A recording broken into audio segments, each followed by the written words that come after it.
नमस्कार दोस्तों, नरेश मीणा और समझौता प्रकरण में अब नया मोड़ आ चुका है और जिस बात को राज्य सरकार, पुलिस और प्रशासन मानने को तैयार नहीं था, अब अनुसूचित जनजाति आयोग की रिपोर्ट सामने आने के बाद अब राज्य सरकार, पुलिस प्रशासन को यह बात मानने पर मजबूर होना पड़ेगा कि असल गलती जो थी वह पुलिस और प्रशासन की रही, जिसने इस पूरे प्रकरण को संभालने में लापरवाही नहीं बरती बल्कि ग्रामीणों के साथ में गलत व्यवहार किया, मारपीट की और आगजनी की जो घटनाएं हुई वह पुलिस और प्रशासन के दोष को स्पष्ट रूप से सिद्ध करती है। आपको याद होगा कि 13 नवंबर का जो घटनाक्रम है, टोंक जिले की देवली उनियारा विधानसभा उपचुनाव के दौरान समरावता गांव का जो पूरा घटनाक्रम था, जिसमें अब एसटी आयोग की जो रिपोर्ट है, 28 पन्नों की यह रिपोर्ट है जो राज्य सरकार को सौंप दी गई है। मुख्य सचिव, डीजीपी और जनजाति विभाग को यह रिपोर्ट भेजकर 30 दिन में इस पर कार्यवाही करने के लिए कहा है। अब राज्य सरकार पर यह डिपेंड करता है कि जो एसटी आयोग की रिपोर्ट आई है उसके आधार पर वह कार्रवाई करे। इस रिपोर्ट के अंदर जो सबसे महत्वपूर्ण बिंदु है, जिस पर कभी चर्चा कोई कर ही नहीं रहा था और लगातार यह बात कही जा रही थी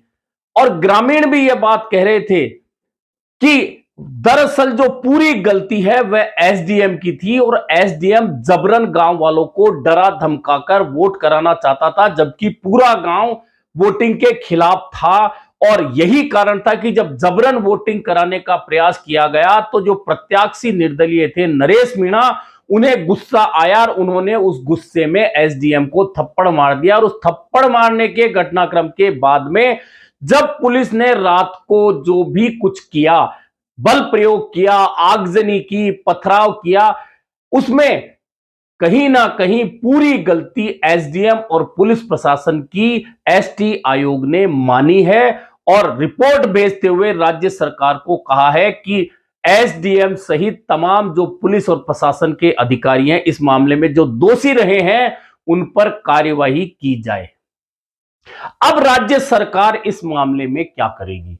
दरअसल इस मामले में जितने भी आरोपी पुलिस ने बनाए थे उनकी सबकी जमानत हो गई है, लेकिन जो निर्दलीय उम्मीदवार थे जिन्होंने थप्पड़ मारा था नरेश मीणा, 4.5 महीने से अभी तक जेल में बंद हैं और उनकी जमानत नहीं हो पाई है। अब निश्चित तौर पर जो एसटी आयोग की रिपोर्ट आई है वह अदालत में बहुत महत्वपूर्ण बिंदु के रूप में काम करने वाली है। इधर यह पहले से तय था कि नरेश मीणा ने जो थप्पड़ मारा है उसे सही नहीं ठहराया जा सकता और एसटी आयोग ने भी थप्पड़ मारे जाने को गलत कहा है, लेकिन जो परिस्थिति पनपी थी उसके लिए सीधे सीधे एसटी आयोग ने एसडीएम को दोषी माना है और यह माना है कि जबरन जो वोटिंग कराने के आरोप एसडीएम पर लगा रहे थे ग्रामीण, वह सही रहे हैं। इस पूरे प्रकरण में राज्य सरकार, पुलिस और प्रशासन की भूमिका पहले दिन से संदेह के घेरे में थी और ग्रामीण लगातार न्यायिक जांच की मांग कर रहे थे, लेकिन सरकार ने सिर्फ संभागीय आयुक्त की जांच की बात की और संभागीय आयुक्त भी गांव नहीं गए जहां घटनाक्रम हुआ, वे टोंक बैठकर पूरी रिपोर्ट तैयार करना चाहते थे गांव वालों को बुलाकर, लेकिन गांव वालों ने उनकी एक नहीं मानी और बाद में जब एसटी आयोग में इस मामले को लेकर ग्रामीणों ने एप्लीकेशन लगाई थी कि यह पूरा जो प्रकरण है उसमें पुलिस और प्रशासन की पूरी भूमिका है, क्योंकि गांव वाले ना खुद की गाड़ी जला सकते, ना खुद की मोटरसाइकिल जला सकते, ना खुद के घर जला सकते, ना खुद को चोट पहुंचा सकते। ऐसे में निरुपम चमका के नेतृत्व में एसटी आयोग आया था। पहले टोंक में तमाम अधिकारियों से चर्चा की थी, पूरे प्रकरण की जानकारी ली थी और उसके बाद में समरावता जाकर ग्रामीणों से फेस टू फेस बात की थी। उस दौरान स्थानीय पुलिस को दूर रखा गया था और ग्रामीणों ने पूरे घटनाक्रम को रखा था एसटी आयोग के सामने और एसटी आयोग ने तमाम तथ्यों की अपने स्तर पर जांच की, जितने भी बयान थे उनकी जांच की और उसके बाद में 28 पेज की एक रिपोर्ट तैयार की और रिपोर्ट के साथ में कार्यवाही करने को कहा है। और अब राजस्थान के पुलिस महानिदेशक, मुख्य सचिव और जनजाति विभाग, तीनों को यह रिपोर्ट सौंप दी गई है। यह मांग की गई है कि एसडीएम के साथ में प्रशासन और पुलिस के जो भी अधिकारी इस मामले में दोषी हैं, जिन्होंने इस मामले को संभालने के बजाय बिगाड़ने का काम किया, उन पर 30 दिन के दौरान कार्यवाही की जाए। दरअसल मैं पहले दिन से इस बात को कह रहा हूं कि नरेश मीणा निश्चित तौर पर एक मामले में गलत हैं कि उन्होंने ड्यूटी के दौरान एसडीएम को थप्पड़ मारा।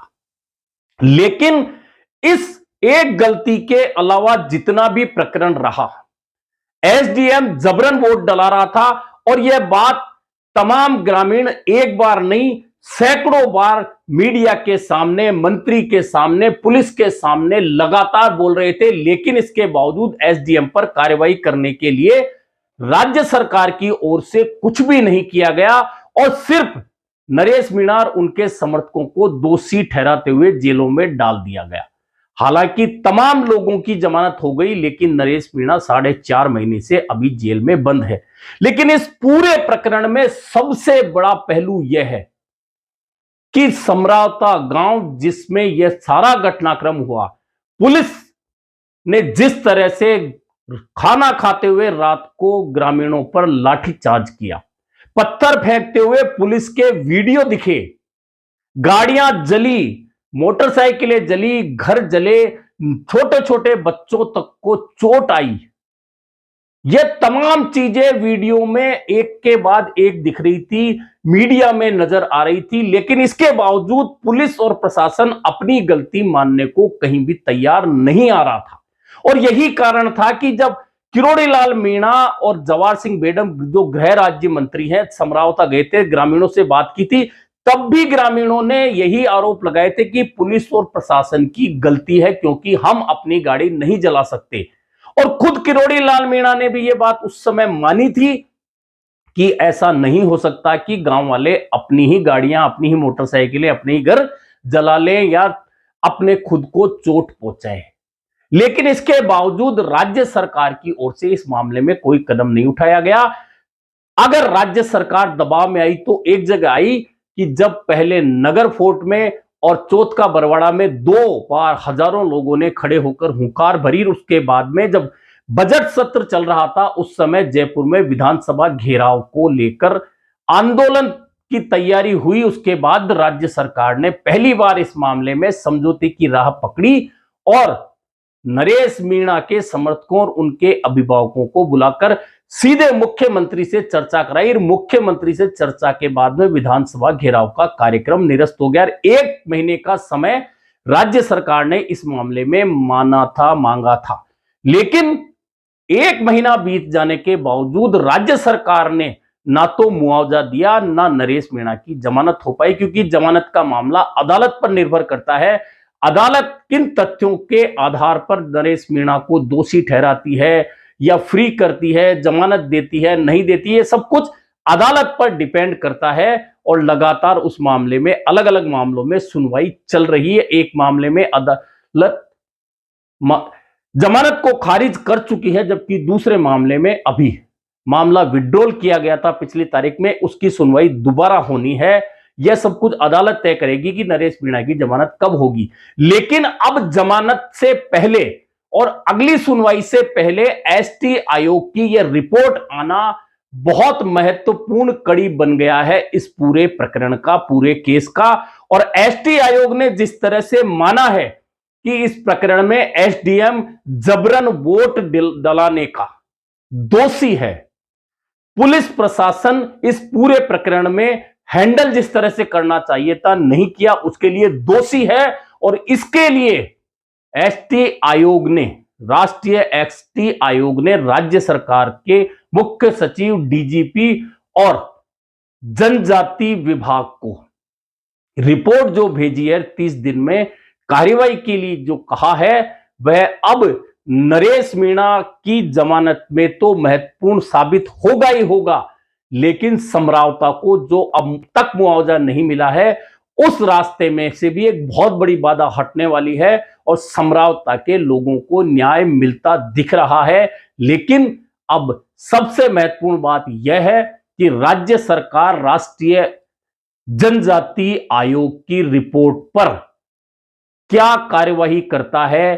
किन किन अधिकारियों पर कार्यवाही करता है, एसडीएम पर क्या कार्यवाही होती है, ये तमाम पहलू अब देखे जाएंगे अगले 1 महीने के दौरान, क्योंकि 2 अप्रैल को यह रिपोर्ट राज्य सरकार को मिली है और 2 अप्रैल के बाद आज 6 अप्रैल हो चुका है, यानी 4 दिन हो चुके हैं। अब राज्य सरकार बाकी बचे 26 दिन में इस पूरे प्रकरण में जो अनुसूचित जनजाति आयोग की रिपोर्ट है उसके आधार पर कितने कितने कदम कैसे उठाती है यह देखना भी महत्वपूर्ण होगा। लेकिन सबसे महत्वपूर्ण यह होगा कि इस पूरे प्रकरण में थप्पड़ मारने के एक मामले में नरेश मीणा निश्चित तौर पर दोषी माने गए हैं, लेकिन बाकी तमाम प्रकरण में एसडीएम और पुलिस प्रशासन की गलती जनजाति आयोग ने मानी है और यह अब इस पूरे केस में सबसे महत्वपूर्ण कड़ी साबित होगी। अभी के लिए इतना ही, फिर मिलेंगे नए मुद्दे पर चर्चा के साथ।